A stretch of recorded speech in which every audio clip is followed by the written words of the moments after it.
अच्छा, आज हमने पढ़ना है कि लॉजिकल टेस्ट क्या होता है। लॉजिकल टेस्ट करने की क्या वजह है? हमारे पास एक फंक्शन होता है इफ का। उसको इफ स्टेटमेंट भी कह सकते हैं, इफ फंक्शन भी कह सकते हैं। उसको कैसे इस्तेमाल करना है, उसको इस्तेमाल करने का जो प्रोसीजर है, उसके लिए हमें पहले लॉजिकल टेस्ट सीखना पड़ेगा, समझना पड़ेगा। बिल्कुल आसान सी चीज़ है। लॉजिकल टेस्ट का मतलब ये होता है कि दो वैल्यूज के दरमियान हम कंपैरिजन करते हैं, मुआवजा करते हैं, और देखते हैं क्या पहली वैल्यू बड़ी है या दूसरी वैल्यू बड़ी है। ऐसा होता है ना कि आप दो वैल्यूज को रखते हो, नंबरों को, कहते हो कि इनमें से कौन सा नंबर है, वो पता करके बताता है। लॉजिकल टेस्ट जब भी होता है तो उसका रिजल्ट या तो ट्रू आता है या फॉल्स आता है। ठीक है, दो चीजों के अंदर टेस्ट का आता है। हम इसको एक स्टेटमेंट देते हैं, हम फर्ज करें, कहते हैं कि C1 ग्रेटर देन C2। अगर तो वाकई मैंने बात सही की है तो ट्रू लिखा आ जाएगा, नहीं तो फॉल्स लिखा आ जाएगा। कैसे होता है ये करके देखते हैं। हमारे पास यहाँ पे दो नंबर हमने लिए हैं। एक यहाँ पे जैसे 34 है और यहाँ पे 54 है। इनके दरमियान हमने कोई कंपैरिजन करना है। हम करते हैं, कैसे कंपैरिजन होगा, यहाँ पे हम एक फॉर्मूला लिखते हैं अपने पास से। इक्वल्स टू, हमने चेक करना है कि पहला वाला नंबर दूसरे वाले से बड़ा है, तो equals to D4। Greater than का साइन लगाते हैं, ये वाला साइन ग्रेटर देन का होता है। और E4, तो ये हमने लिखा equals to D4 greater then E4। हमने उसको ये बताया क्या ये बात जो मैंने की है क्या ये दुरुस्त है। तो अगर तो ये दुरुस्त होगी तो वो कहेगा ट्रू, अदरवाइज वो क्या कहेगा, फॉल्स। तो ये बात वो कह रहा है क्या है, फॉल्स है। क्यों फॉल्स है? क्योंकि हम यहाँ से देख सकते हैं कि D4 जो है, यानी कि 34 जो है, वो 54 फॉल्स से, फॉल्स। हाँ, 54 से बड़ा वो नहीं है। ठीक है, 34 54 से बड़ा नहीं होता, इसलिए उसने कहा कि आपने बात जो है वो फॉल्स लिखी है, गलत लिखी है।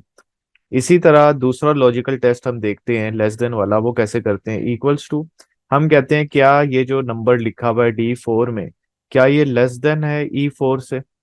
ठीक है, अब हमने ये एक स्टेटमेंट ये लिखी है, equals to D4 is less than E4। क्या D4 E4 से छोटा है? यहाँ से अब देख के बताते हैं, तो वो कहेगा ट्रू, आपने जो बात की है वो बिल्कुल ठीक है, क्योंकि 34 जो है वो 54 से, 34 जो है वो 54 से छोटा होता है। ठीक है, इसलिए इसका आंसर क्या आ गया?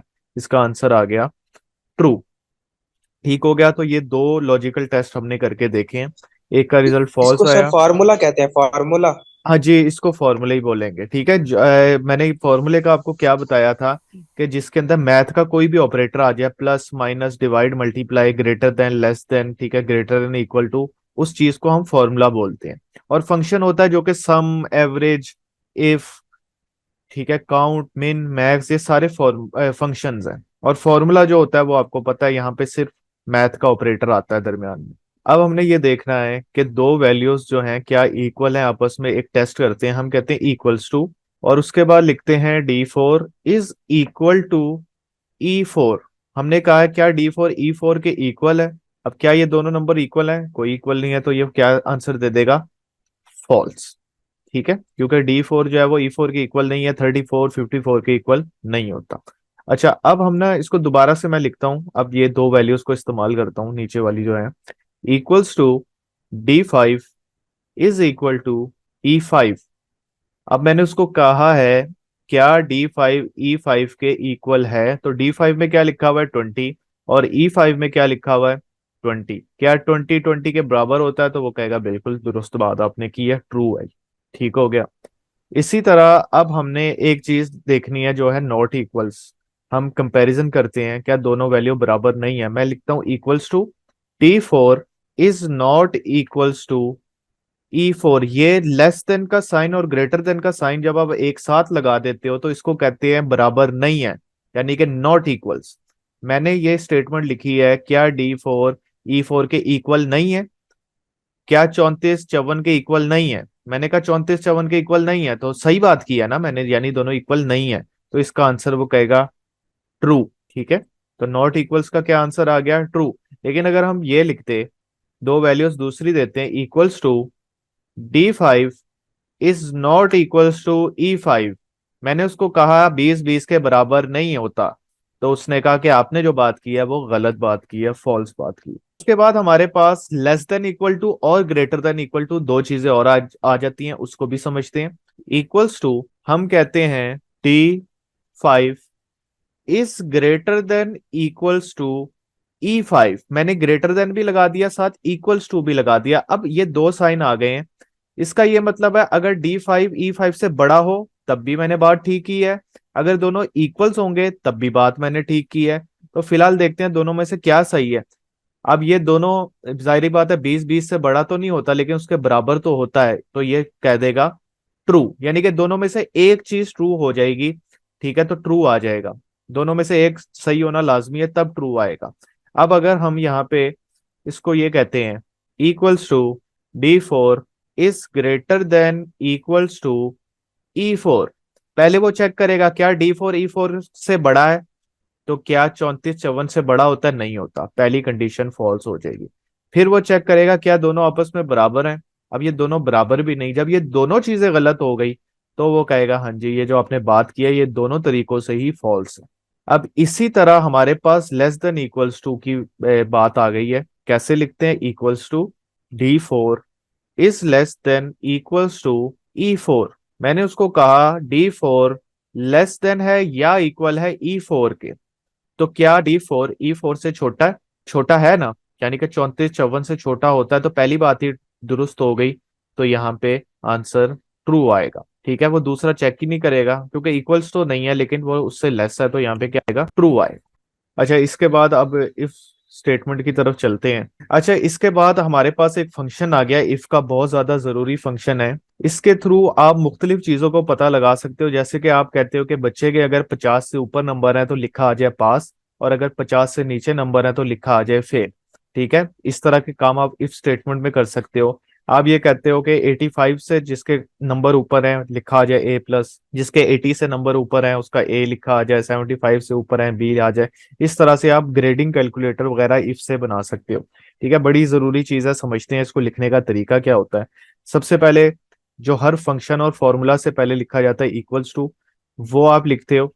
ठीक है, इसका मैं थोड़ा सा साइज बढ़ा रहा हूँ ताकि आपको दिखाई दे। इक्वल्स टू, इक्वल्स टू के बाद हम इसको लिखते हैं IF, यानी कि इफ। उसके बाद एक ब्रैकेट ओपन की जाती है, इसको बिल्कुल इसी तरह ही लिखना है, अगर बीच में से कोई भी गलती होगी तो ये गलत हो जाएगा। फिर उसके बाद इसको लॉजिकल टेस्ट दिया जाता है, या इसको हम शर्त भी कह सकते हैं, कंडीशन भी कह सकते हैं। हम कहते हैं equals to if, equals to अगर E4 या E6 बड़ा है 50 से, तो कॉमा लगाना है और उसके बाद डबल कोट्स में लिख देना है पास, और फिर ब्रैकेट को बंद कर देना है। इसको समझो, हमने लिखा इफ अगर E6 बड़ा है 50 से तो लिखा आ जाएगा पास, बीच में ये कॉमा है और ये डबल कोट्स में लिखा हुआ है, ये डबल कोट्स में लिखना जरूरी है। तो ये इसको कहा गया है अगर E6 बड़ा है 50 के तो बच्चा क्या हो जाएगा? पास हो जाएगा। तो हमें नहीं पता E6 में क्या लिखा हुआ है, E6 में 60 70 80 हमें नहीं पता, वो खाली सेल भी हो सकता है। तो एंटर दबाते हैं तो यहाँ पे क्या लिखा आ गया? पास। लेकिन अगर उस सेल में जाके मैं लिख देता हूँ 40 तो यहाँ पे फॉल्स आ जाएगा। लेकिन जैसे ही हम ऊपर जाएंगे 50 से, अगर 51 भी लिखता हूँ तो बच्चा क्या हो जाएगा? पास हो जाएगा। ठीक है, तो ये अगर की स्टेटमेंट होती है, इसके अंदर कोई ना कोई शर्त दी जाती है। जैसे कि हम कहते हैं अगर बारिश हुई तो टेस्ट नहीं होगा, अगर बारिश ना हुई तो टेस्ट होगा। तो ये क्या है? ये अगर की स्टेटमेंट है। इफ कोई शर्त बता रहे हो आपके, इस बुनियाद पे फैसला होगा, यानी कि बारिश की बुनियाद पे फैसला किया जा रहा है कि अगर बारिश हो रही है तो टेस्ट नहीं हो रहा, लेकिन अगर बारिश नहीं हो रही तो फिर टेस्ट हो रहा है। तो ये इफ की कंडीशन होती है, इसको इफ की स्टेटमेंट भी कह सकते हैं, इफ का फंक्शन भी कह सकते हैं। अच्छा, अब ये वाली जो स्टेटमेंट थी ये हमने सिर्फ एक साइड से की है। एक साइड का मतलब ये है कि सिर्फ अगर बच्चे का नंबर जो है वो 50 से ऊपर होंगे तब लिखा आएगा पास, लेकिन अगर उससे नीचे हुए तो क्या लिखा आएगा? फॉल्स। लेकिन हम चाहते हैं फॉल्स ना लिखा है तब भी कुछ लिखा है, यानी कि अगर 50 से ऊपर नंबर है तब भी कुछ लिखा जाए, और 50 से नीचे नंबर है तब भी कुछ लिखा जाए। यानी कि 50 से ऊपर नंबर होंगे तो पास लिखा जाए, और 50 से नीचे नंबर होंगे तो फेल लिखा जाए। ठीक है, वो कैसे होता है हम वो देख लेते हैं। हम कहते हैं इक्वल्स टू इफ, ठीक है, थोड़ा सा साइज इसका मैं बढ़ा देता हूँ ताकि सही विजिबल ये हो जाए। इक्वल्स टू इफ, उसके बाद ब्रैकेट को ओपन करते हैं। हम यहाँ पे कहते हैं E6 इज ग्रेटर देन 50, तो लिखा आए पास। अब यहाँ पे ब्रैकेट बंद नहीं करनी, यहाँ पे एक और कॉमा लगाना है और कॉमे के बाद लिख देना है फेल। अब इसको समझना है ये क्या लिखा गया। ये लिखा गया इफ अगर E6 बड़ा है 50 के, यानी कि E6 एक ऐसा सेल है जिसमें कुछ भी लिखा हो सकता है, कि अगर उसकी वैल्यू 50 से बड़ी है तो लिखा आएगा पास, लेकिन अगर 50 से छोटी होगी तो क्या लिखा आएगा? फेल। और यहाँ पे हमने एंटर दबाना है। तो यहाँ पे अभी फिलहाल क्या लिखा आया? पास। लेकिन अगर मैं उसको 40 कर दूंगा जाके तो यहाँ क्या लिखा आया? फेल। लेकिन अगर यहाँ पे 51 कर दूंगा तो यहाँ पे क्या लिखा आया, पास। तो ये दोनों तरीकों से चल रहा है, यानी कि पास बच्चा हो रहा है तब भी बता रहा है, और फेल हो रहा है वो तब भी बता रहा है। इसके बाद अब हम ये यहाँ पे ना 50 वाला लिखते हैं, 50 लिख देते हैं नंबर। अब 50 वाला फेल हो रहा है क्योंकि हमने उसको ये कहा है कि 50 से ऊपर हो तो पास हो, यानी कि 51 वाला पास होगा या 50.5 वाला पास होगा। 50 वाला पास नहीं होगा क्योंकि 50 50 से बड़ा नहीं होता। ये लॉजिकल टेस्ट है ना। तो उसके लिए हमें क्या करना पड़ेगा, हमने उसको यहाँ पे एक पूरा एक स्टेटमेंट बना के देनी है। हमने कहना है equals to if E6 is greater than equals to 50, यानी कि E6 अगर 50 से बड़ा हुआ तब भी वो पास है, या अगर इक्वल्स भी हुआ तब भी वो क्या होगा, पास होगा। ये अभी हमने लॉजिकल टेस्ट में बात समझी है कि दो हम इस तरह ऑपरेटर से एक साथ यूज कर सकते हैं। ठीक है, यहाँ पे फेल लिख दिया। अब ये स्टेटमेंट ऐसे है कि E6 अगर 50 से बड़ा है तब भी वो पास है, 50 के बराबर है तब भी वो पास है, लेकिन अगर ये दोनों ही काम नहीं हो रहे तो इसका मतलब वो फेल है, इसका मतलब है 50 से नीचे वैल्यू है। तो एंटर किया। अब वहां पे देखो 50 लिखा हुआ है तब भी वो पास है, 51 पे भी वो पास है, लेकिन अगर 49 हुए तब वो बच्चा क्या है, फेल है। ठीक है, तो ऊपर वाले और इस वाले में क्या फर्क है कि ऊपर हमने इक्वल्स नहीं लगाया है तो 50 वाला फेल हो रहा था, 51 वाला पास हो रहा था।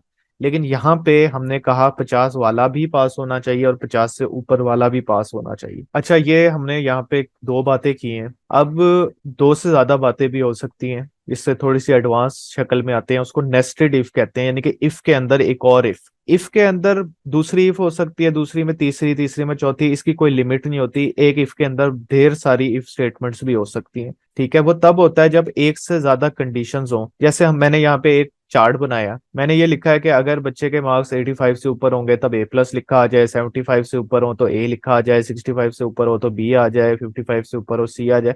तो ये पूरा ग्रेडिंग कैलकुलेटर है। ठीक है, इसमें एक तो कंडीशन नहीं है, इसमें मुख्तलिफ शर्तें हैं। अगर 85 से, अगर यहाँ पे, अगर ये, अगर वो, तो बहुत सारी चीजें आ गई हैं। तो इसको बनाने के लिए हम क्या करते हैं, इसको बनाने के लिए कोई एक फिलहाल सेल मैं यहीं पे बना लेता हूँ। अच्छा, यहाँ पे मैंने नंबर देने हैं और यहाँ पे चेक करके बनाऊंगा। जैसे फॉर एग्जांपल यहाँ पे 75 मार्क्स दे दिए। ठीक है, अब नीचे चेक करना है कि ऊपर वाले सेल में क्या लिखा है। इस सेल को सबसे पहले आपने क्या करना है, सिलेक्ट करना है नीचे वाले सेल को जिसके अंदर हम चाह रहे हैं स्टेटमेंट लिखी होगी। ठीक है, उसको हमने सिलेक्ट किया और फिर इफ लिखना शुरू करते हैं, इक्वल्स टू IF इफ, और पहली स्टेटमेंट देते हैं कि अगर इस सेल में यानी कि D12 में लिखी हो वैल्यू वो बराबर हो 85 के या 85 से ऊपर हो तो लिखा आ जाए A+।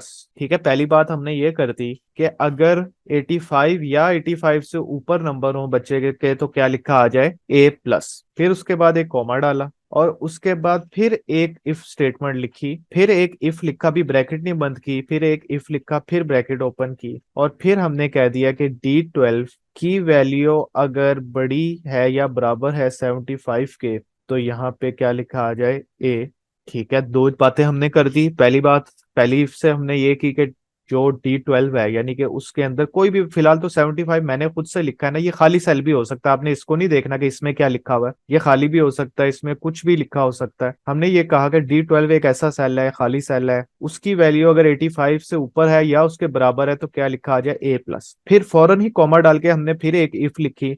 हमने लिखा कि D12 की वैल्यू अगर बड़ी है या बराबर है 75 के तब क्या लिखा आ जाए, A लिखा आ जाए, फिर एक कॉमा लिखेंगे, फिर लिखेंगे इफ, फिर एक ब्रैकेट ओपन कर लेंगे, और उसके बाद फिर कहेंगे कि D12 की वैल्यू अगर बड़ी है या बराबर है 65 के तो क्या लिखा आ जाए, B लिखा आ जाए। फिर इसके बाद फिर कॉमा डाला और फिर लिखा इफ लिखना है, IF इफ, ब्रैकेट को ओपन किया और इसके बाद फिर लिखा कि D12 की वैल्यू अगर बड़ी है या बराबर है 55 के तो क्या लिखा आ जाए, हमारे पास लिखा आ जाए C। फिर हमने कॉमा डाला, फिर हमने इफ लिखा, फिर ब्रैकेट ओपन की, फिर उसको कहा कि D12 की वैल्यू अगर बड़ी है या बराबर है 50 के तो क्या लिखा आ जाए, हमारे पास लिखा आ जाए D। यहाँ तक हमने सारी स्टेटमेंट्स जो थी वो लिख ली हैं। ठीक है, क्योंकि साइज हमारे पास अभी छोटा था, टेक्स्ट बढ़ रहा था, इसलिए वो पूरा नजर हमें नहीं आ रहा। उसको मैं थोड़ा सा बढ़ा दूंगा फिर वो सेट हो जाएगा। अच्छा, इसके बाद सिर्फ फेल वाला रह गया, तो आप ये भी कर सकते हैं, कॉमा डाल के पूरी इफ लिख दो। एक और आप लिखो यहाँ पे इफ, और उसके बाद फिर ब्रैकेट ओपन करो और कहो marks less than equals to D12 less than equal to 50 तो F। ये भी कर सकते हो, या यहाँ पे सिर्फ आप ऐसे एफ लिख सकते हो, यानी कि अगर सारी स्टेटमेंट फॉल्स होंगी तो जाहिर बात है मार्क्स फिर 50 से नीचे ही होंगे, तो खाली आपने यहाँ पे ऐसे करके एफ लिख देना। ठीक है, और जितनी ब्रैकेट्स ओपन की थी उतनी ही ब्रैकेट्स बंद करनी है, एक बंद की, दूसरी, तीसरी, चौथी। ठीक है, तो हमने 4 की थी आई थिंक, देखते हैं। हाँ, इतनी ही ब्रैकेट्स थी, तो यहाँ पे ये बन गया। ठीक है, मैं इसका थोड़ा साइज छोटा कर रहा हूँ और फिर आपको फॉर्मूला दिखा रहा हूँ, फंक्शंस दिखा रहा हूँ। ये देखें, ये पूरा आ गया लिखा हुआ। हमने क्या लिखा, अगर D12 की वैल्यू बड़ी है या बराबर है 85 के तब लिखा आ जाए ए प्लस, फिर हमने कॉमा डाला, इफ D12 की वैल्यू बड़ी है या बराबर है 75 के तो ए लिखा आ जाए, फिर कॉमा, इफ D12 की वैल्यू बड़ी है या बराबर है 65 के तो बी लिखा आ जाए, और फिर इफ D12 की वैल्यू बड़ी है या बराबर है 55 के तो सी लिखा आ जाए। ठीक है, और लास्ट हमने ये लिखा, इफ D12 बड़ा है या बराबर है 50 के तो डी लिखा आ जाए। और उसके अलावा जब ये सारी चीजें नहीं होंगी तो फिर एक खाली एफ लिखा आ जाए, तो एंड पे सिर्फ एक कॉमा डाल के आपने एफ लिख देना, ये एक शॉर्टकट है। लेकिन अगर आप फिर से एक ऐसी इफ स्टेटमेंट भी लिखना चाह रहे हो कि एफ लिखा आ जाए, तब भी आप लिख सकते हो, लेकिन इसको लिखने का कोई जरूरत नहीं है, क्योंकि जब ये सारी स्टेटमेंट फॉल्स हो जाएंगी तो जाहिर बात है 50 से नीचे वाला ही फिर एफ होगा, और यहाँ पे जितनी ब्रैकेट्स हमने ओपन की उतनी ब्रैकेट्स हमने यहाँ पे बंद कर दी, और इसके बाद हम एंटर दबाएंगे तो यहाँ पे वो कह रहा है कि आपका ग्रेड जो है वो ए है। लेकिन अगर मैं इसको करता हूँ 85 तो नीचे ए प्लस हो गया, 86 करता हूँ तब भी ए प्लस आएगा, और अगर 74 करता हूँ तब वो उसका ग्रेड क्या होगा, बी होगा। अगर मैं 56 करता हूँ तो ग्रेड ऑटोमेटिकली सी आ गया। ठीक है, 50 किया तो उसका ग्रेड क्या आ गया, डी आ गया, और अगर बच्चे के 33 नंबर हैं तब भी फेल है, 49 है वो तब भी फेल है, अगर 51 आए तब उसका डी ग्रेड। तो ये देखें, ग्रेडिंग कैलकुलेटर बना लिया हमने नेस्टेड इफ फंक्शंस की मदद से। हाँ, ये पिछले लेक्चर्स में हमने ये बनाई थी ना, उसके अंदर टोटल हमने कर लिया था। टोटल कैसे होता था, हमने 2 मार्क्स को यस सर टोटल, किया था। हाँ, इक्वल्स टू सम इस्तेमाल कर लेते हैं, सम ये नंबर कॉमा ये नंबर, क्योंकि 2 नंबर हैं तो कॉमा से ही काम चल जाएगा, हमें रेंज बनाने की जरूरत नहीं है। तो यहाँ पे ये आ गया, इसको ड्रैग कर दिया, ये सबका टोटल आ गया। परसेंटेज निकालने के लिए इक्वल्स टू हासिल करदा number divide by total number, कितने, जारी बात है 100 नंबर का इंग्लिश, 100 का उर्दू तो 200, मल्टीप्लाई बाय 100, और इसको ड्रैग करेंगे तो यहाँ पे परसेंटेज भी हमने मालूम कर ली। अब ग्रेड हमारा रह गया था, अब हमने ग्रेड के लिए सीख लिया है, जो इफ के थ्रू हो जाएगा। ठीक है, तो हम उसके लिए यहाँ पे लिख सकते हैं जो स्टेटमेंट हमने दोबारा लिखी थी। हाँ, अब आपने ये देखना है, देखो ये हमारे पास है कि 85 से ऊपर वाला ए प्लस है, 75 से ऊपर वाला ए है, तो यहाँ पे लिखा हो क्या फॉर्मूला होगा, सबसे पहले सेल को एक्टिव करेंगे, क्लिक करेंगे, इक्वल्स इफ दबाएंगे। हाँ, यस सर।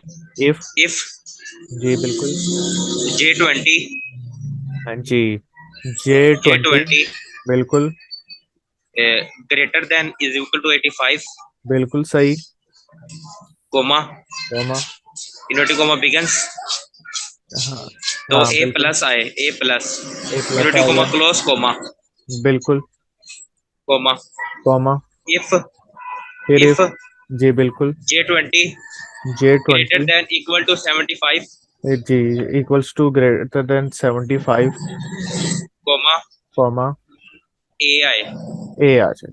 ठीक है, कोमा जी, comma, if if J20 J20 greater than equal to 65 greater than equals to 65, comma inverted comma begins BI inverted comma close हाँ बी आ जाए, 20 कॉमा, बिल्कुल सही comma है, comma, if if J20 J20, greater than equal to 55 बिल्कुल, comma inverted begins बिल्कुल, तो CI सी आए, बिल्कुल सही है, comma comma, if if J20 J20,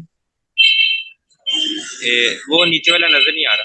हाँ, आगे नीचे वाला ये था कि अगर वो इक्वल से 50 के तो डी आ जाए, तो आपने ये लिख देना है J20 इज इक्वल्स टू 50 या ग्रेटर देन 50, हम कैसे देते हैं इसको, डी ग्रेड। ठीक है, ग्रेटर देन 50 कह देते हैं, ज्यादा बेहतर है।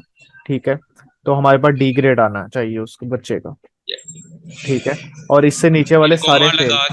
हाँ, कोमा लगा के F लगा देंगे, बिल्कुल सही। Inverted comma begins F inverted close से ब्रैकेटें बंद करेंगे जितनी ब्रैकेटें ऑन की होंगी।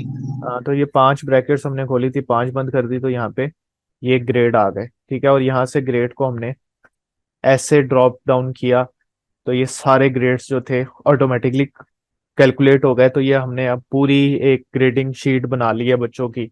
अच्छा, अब हम ये भी कर सकते हैं, जैसे हम यहाँ पे एक बना लेते हैं टेबल के, जिसका ए ग्रेड होगा उसका एक्सीलेंट लिखा आ जाए, जिसका बी ग्रेड होगा उसका ये लिखा आ जाए। इस तरह भी होता है ना। ठीक है, जैसे मैं कहता हूँ यहाँ पे, हाँ मैं कहता हूँ कि जिसका ग्रेड ए है उसका लिखा आ जाए एक्सीलेंट, जो रिमार्क्स होते हैं। ठीक है, जिसका पहले ए प्लस का कर लेते हैं, ए प्लस वाले का एक्सीलेंट, और डी वाले का नॉट सेटिस्फैक्ट्री, और एफ का हम कर देते हैं फेल। ठीक है, एक हमने ना अपने लिए एक रिमार्क्स बनाए। ठीक है, ये हमने अब इसको भी इम्प्लीमेंट करना है ऊपर, यानी कि जिसके ए प्लस होगा ग्रेड उसका आ जाएगा एक्सीलेंट, जिसका a very good, be good, ये भी इफ से होगा। ठीक है, यहाँ पे एक और कॉलम बना लेते हैं रिमार्क्स का। ठीक है, यहाँ पे मैं थोड़ा सा टेबल सेट कर दूं जी। इसको मैं थोड़ा सी इसकी फॉर्मेटिंग या कॉपी कर देता हूँ। ठीक है, फिल फॉर्मेटिंग ओनली, यानी कि इसका फॉर्मेट इधर आ जाएगा, मुझे बड़ा छोटा करना नहीं पड़ेगा। अच्छा, मैं लिखता हूँ इक्वल्स टू इफ, ब्रैकेट को करता हूँ ओपन, मैं कहता हूँ कि अगर ये, यानी कि K20 में लिखा हुआ है ए, तो डबल कोट्स में ए आएगा। हमेशा याद रखना, टेक्स्ट हमेशा डबल कोट्स में आता है। तो K20 में अगर लिखा हुआ है ए, तो लिखा आ जाए, क्या लिखा आ जाए, एक्सीलेंट।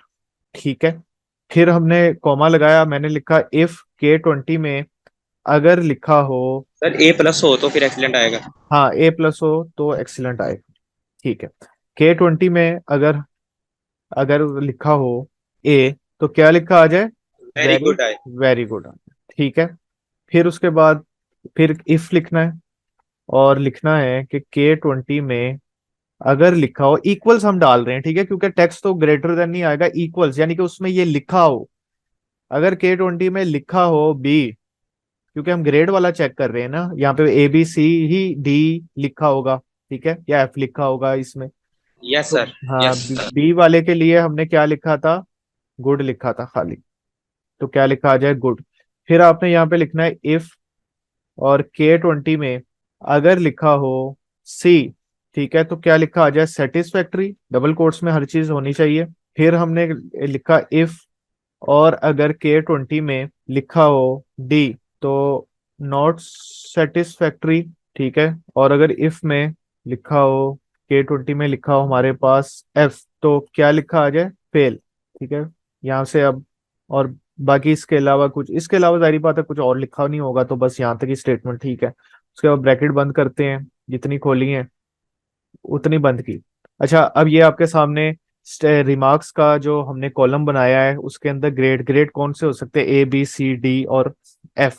तो पांच चीजों का हमने मुआवजा करना है कि अगर K20 में ए प्लस लिखा हो तब लिखा आ जाए एक्सीलेंट, अगर K20 में ए लिखा हो तो लिखा आ जाए वेरी गुड, अगर K20 में बी लिखा हो तो आ जाए गुड, अगर K20 में सी लिखा हो आ जाए सेटिस्फैक्ट्री, अगर K20 में डी लिखा हो तो नॉट सेटिस्फैक्ट्री, और अगर K20 में लिखा हो एफ तो क्या लिखा आ जाए, फेल। तो यहाँ पे एंटर दबाते हैं।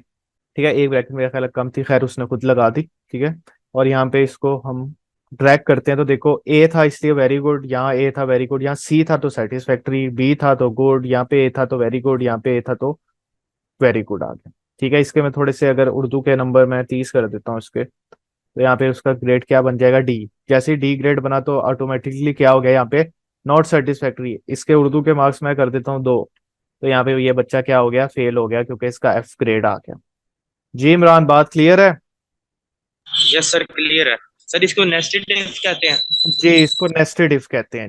अंदर इसके अंदर इफ होगी तो नेस्टेड इफ कहलाएगी। हाँ, वो नेस्टेड इफ कहलाएगी। ठीक है, आपसे इंटरव्यूज वगैरह में पूछा जा सकता है कि नेस्टेड इफ क्या होती है। ठीक है।